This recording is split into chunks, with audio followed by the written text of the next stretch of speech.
안녕하세요. 이혼 전문 변호사 한승미입니다. 소위 말하는 상간녀 소송, 상간남 소송은 어떤 경우에 발생할까요? 보통은 배우자의 휴대전화를 열어보게 되었는데 거기서 문자나 카톡 등에 담긴 상간자와 배우자 간의 대화 내용이 확인되어서 부정행위 사실이 적발되는 경우가 많습니다.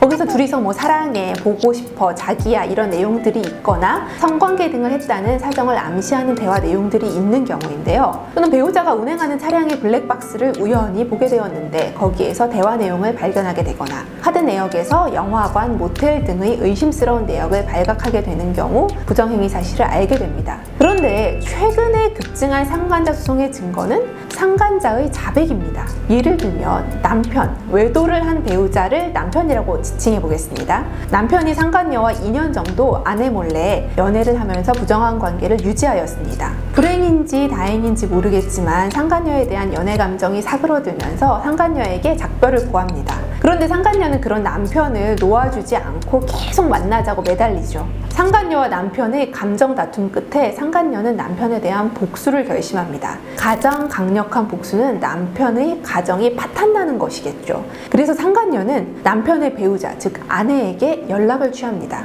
나는 당신 남편과 2년 이상 연애를 했고 성관계도 많이 했고 그동안 당신 남편이 당신에 대해서 얼마나 많은 욕들을 했는지 아느냐면서 충격적인 이야기를 막 나누게 됩니다. 상간녀의 심정은 너 죽고 나 죽자는 심정이겠죠. 이러한 경우 여러분이 상상하시는 것처럼 대부분의 아내는 남편과 피 터지는 부부싸움을 하게 되고 이혼을 결심하면서 상간녀 소송을 진행하거나 또는 이혼을 보류하고 상간녀 소송을 진행하는 경우가 많습니다. 상간녀 소송의 증거를 상간녀가 제공하는 아이러니한 상황이 발생하는 것이죠. 이런 사건들을 접하면서 여러 가지 생각을 하게 됩니다. 혼인 외의 부정한 관계를 유지한다는 것은 시작은 내 마음대로 할 수 있지만 그 정리는 내 마음대로 안 된다는 것은 분명한 것인 것 같습니다. 즉 잠깐 즐기고 다시 가정으로 돌아가서 가정을 지킬 수 있을 것이라는 경솔한 생각이 미치는 파급 효과는 엄청납니다.